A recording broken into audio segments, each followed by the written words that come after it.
Information secretary Tehreek Insaf Sheikh Waqas अकरम से बात करने से पहले खुशामदेद कहेंगे सीनियर सहाफ़ी हसनात मलिक, काशिफ अब्बासी हमारे साथ मौजूद हैं, गहरी नज़र रखते हैं जो खबरें मौसूल हो रही हैं। आप दोनों का बहुत बहुत शुक्रिया।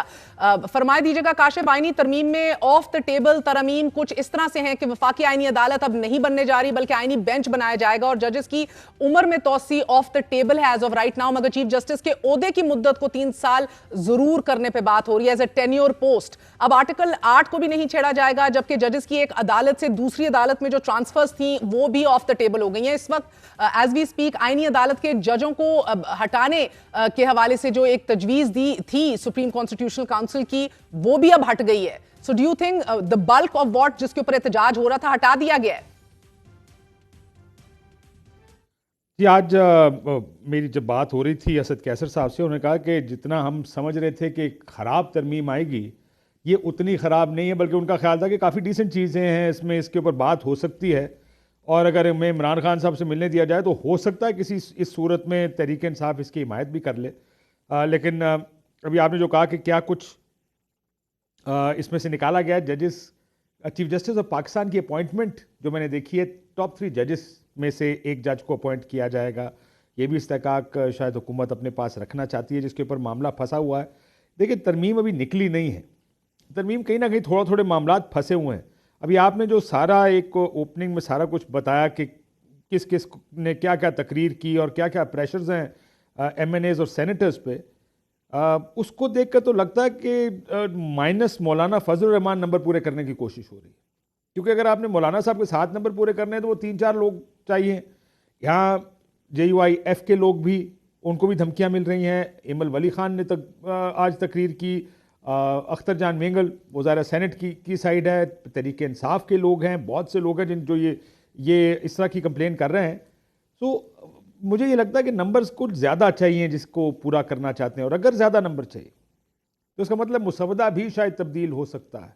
आखिरी वक्त में कोई ऐसा मुसवदा आ जाए जिसमें कुछ ऐसी शिकें हों जो मौलाना साहब के लिए और बाकियों के लिए काबिल कबूल ना हो। मैं सिर्फ हालात को देखते हुए कह रहा हूँ। वैसे तो हुकूमत, पीपल्स पार्टी, मुस्लिम लीग नून और अब मौलाना साहब जब तहरीक इंसाफ से उन्होंने बात की है, मुसवदा शेयर किया है, उस मुसवदे को देखकर तो सब खुश हैं कि हाँ चलो इस पे we can do business on this.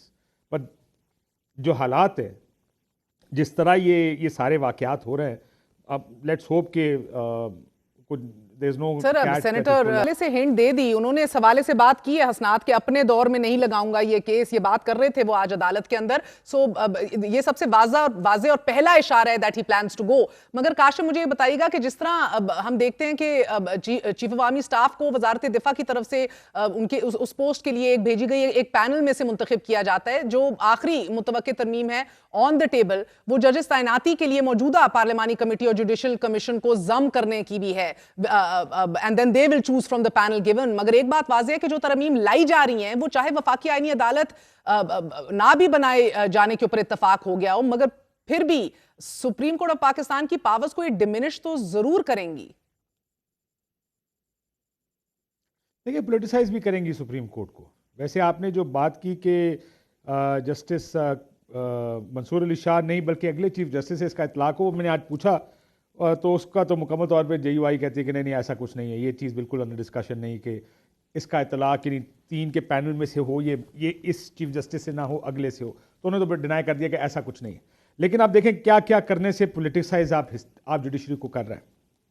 अब जबकि सरकार के हाथ में चला गया कि किस जज को किधर लगाना है और किस जज को चीफ जस्टिस लगाना है, तो जजेस की तो कोशिश होगी कि वो हुकूमत के खिलाफ फैसले ही ना दें। जिस जज को हुकूमत पसंद करेगी वो जज आएगा कॉन्स्टिट्यूशनल कोर्ट में, वो जज आएगा चीफ जस्टिस ऑफ पाकिस्तान के तौर पे।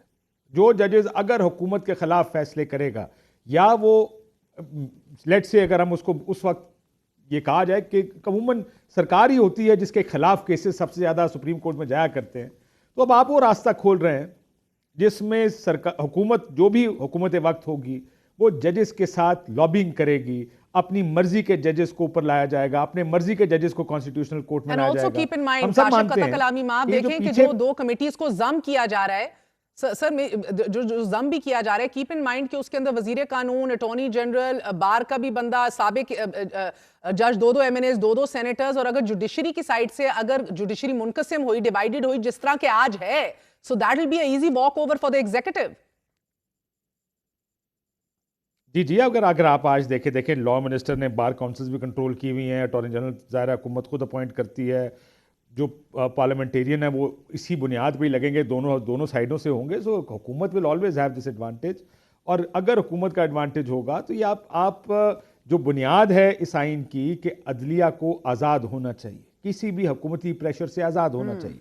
अभी तक हो क्या रहा था कि जजेस अपॉइंट होते थे, उसके बाद एक प्रोसेस है सुप्रीम कोर्ट का जो खुद ही चलता, लोग जो भी चीफ जस्टिस बनना, आपको पता है कि 2028 में कौन होगा, 40 में कौन होगा, जो लोग अपॉइंट होते हैं उसके मुताबिक ही आपको पता होता है कि ये निज़ाम ऐसे चलेगा। वैसे भी जजेस के बारे में तो मुझे याद है कहा जाता था कि chief justice is one amongst equals. ये और इदारों की तरह नहीं है कि जिसमें जो चीफ जस्टिस बन गया या चीफ बन गया उसके पास बहुत इख्तियार है। यहाँ पे तो chief justice one amongst equal है, वो किसी को ये नहीं कह सकता कि फैसले मेरी मर्जी से दो। वो तो अभी हमारा निज़ाम इस किस्म का हो गया, कमज़ोर निज़ाम है, कमज़ोर लोग ऊपर आते हैं, ऑब्लाइज्ड होते हैं कि sir thank you very much. अब आप देखें जिसने प्रमोट किया, सुप्रीम कोर्ट में एलिवेट किया, कहाँ गए वो सारे जज उनके साथ ही खड़े होते हैं। आज भी बेंच देखकर आपको पता चल जाता है कि बेंच फैसला क्या देगी। पहले भी पता लग जाता है बेंच क्या फैसला देगा। तो अब इन चीजों से निकलना पड़ेगा सुप्रीम कोर्ट ऑफ पाकिस्तान को, निकालना पड़ेगा। हाँ,